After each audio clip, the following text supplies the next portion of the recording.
The day we buried Leonard, his best friend Dale took both my hands in the church parking lot and said, "Leonard made me promise I'd look after you." I'm Vivian Caldwell, 79 years old, married to Leonard for 44 years, and I'm here to tell you that the most dangerous moment in a widow's life is not the funeral. It's the weeks after, when the casseroles stop and the silence starts, and a man shows up at your door with a lawnmower and a plan. I almost lost everything. Nobody tells you what widowhood actually feels like in the first few months. They tell you about the grief, sure, the crying, the emptiness, the reaching for his side of the bed.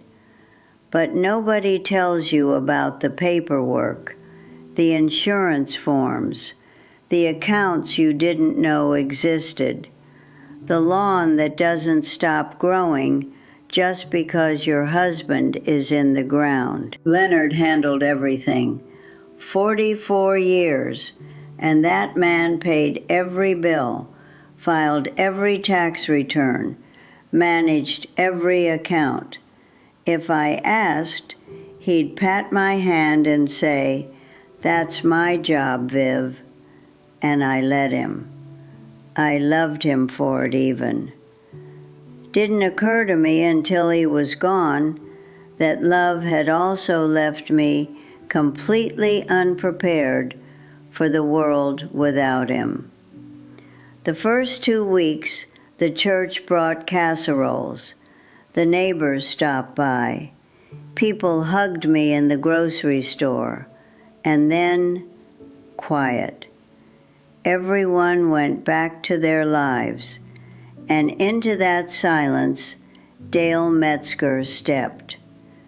Dale and Leonard had been friends for over 30 years, fished together, watched football together, built a deck together in 1992 that's still standing in my backyard. Dale was at every birthday, every cookout. He was family without the title. At the funeral, Dale took both my hands in the parking lot and looked me straight in the eyes. He said, "Leonard made me promise I'd look after you, and I keep my promises." I almost broke down right there. It felt like Leonard reaching back through the veil to make sure I was covered. That's how it felt. Within 2 weeks, Dale was mowing my lawn. Leonard's job for 44 years, and Dale just stepped right into it. Saturday mornings, the sound of his mower. Then he fixed the gutter that had been leaking since October. Then he started bringing over dinner on Wednesdays. "Just checking on you, Viv. Don't want you eating alone." And I was grateful. Lord, I was grateful. The women at church said, "Isn't that sweet? Dale is such a good man." And I nodded and believed it because I needed it to be true. Now, I need you to understand something. Dale's wife, Patricia, had died 2 years before Leonard. So Dale knew what grief felt like. He knew the fog. He knew the loneliness. I believe that was real. I'm not going to sit here and tell you Dale Metzger was a monster, because he wasn't. He was a lonely man. But a lonely man can also be a calculating one, and Dale was both. Looking back, I can see the pattern.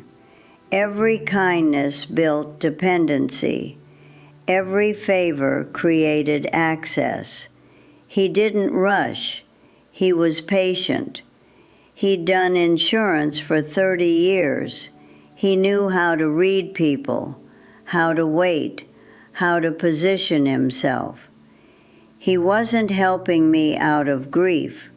He was helping himself into my life. 3 months after Leonard died, Dale sat down at my kitchen table with a manila folder and said, "Viv, let me help you sort through Leonard's accounts.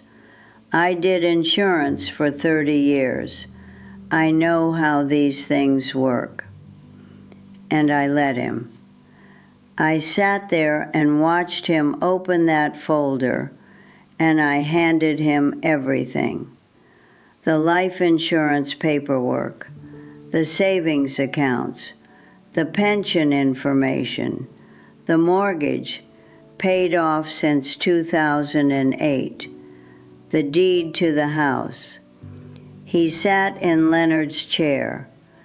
I didn't even notice until later.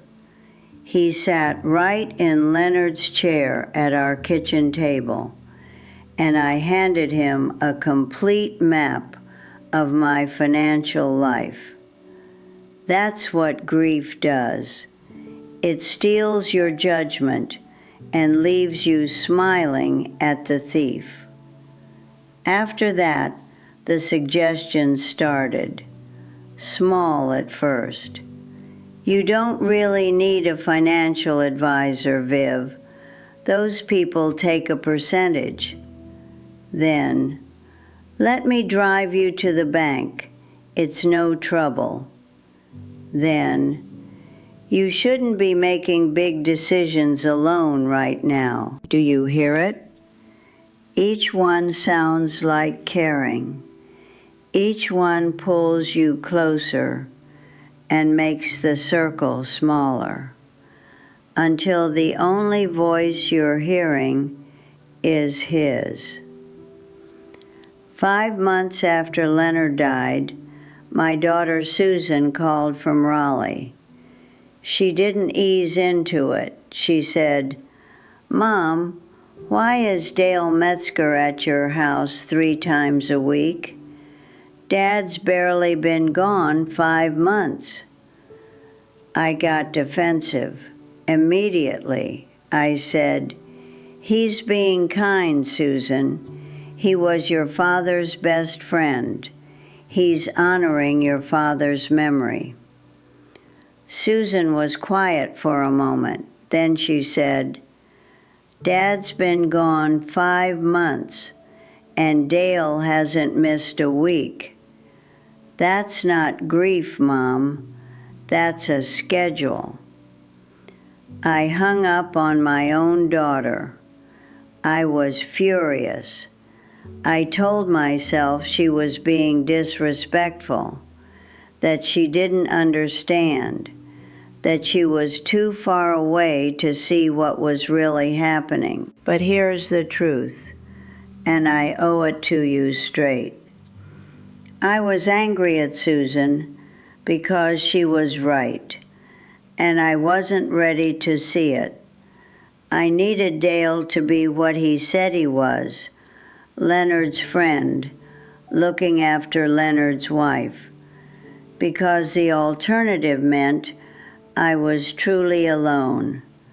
No Leonard, no safety net, just me and a house full of silence and bills I didn't understand. I chose the lie because the truth was too lonely to bear. 7 months after Leonard passed, I was having coffee at my neighbor Nadine Jeffries' kitchen table. Nadine is 76, sharp as a tack, doesn't suffer foolishness. I mentioned, casually I thought, that Dale was going to drive me to meet with a financial advisor the following week. Nadine set her coffee cup down, not hard, just deliberate. She looked at me and she said, "Vivian, I need to tell you about my sister. Nadine's sister Ruth lost her husband in 2014. Within 3 months, a man from their church, a widower, charming, helpful, started coming around, mowing the lawn, fixing things, bringing meals. Sound familiar? He moved in within 8 months, had Ruth's name off the deed within 2 years. Nadine said, "My sister spent the last 6 years of her life cooking and cleaning for a man who married her for the house." 6 years, cooking for a man who married her for the house. I felt like someone had poured cold water over me. Not because Nadine was being cruel, because I recognized every single detail: the lawn, the meals, the financial help, the slow, patient closing of the circle. It wasn't unique to me. It was a playbook. There's a phrase for what men like this are looking for. You hear it in senior circles if you listen. They want a nurse and a purse, a woman to cook their meals, clean their house, drive them to their appointments, manage their medications, and pay the mortgage while she does it. They find her at the funeral. They find her in the grief fog. And they move slowly enough that by the time she sees it, he's already in the chair at her kitchen table, reviewing her accounts. That Saturday, Dale showed up with his mower. I was waiting on the front porch. I said, "Dale, I appreciate everything you've done.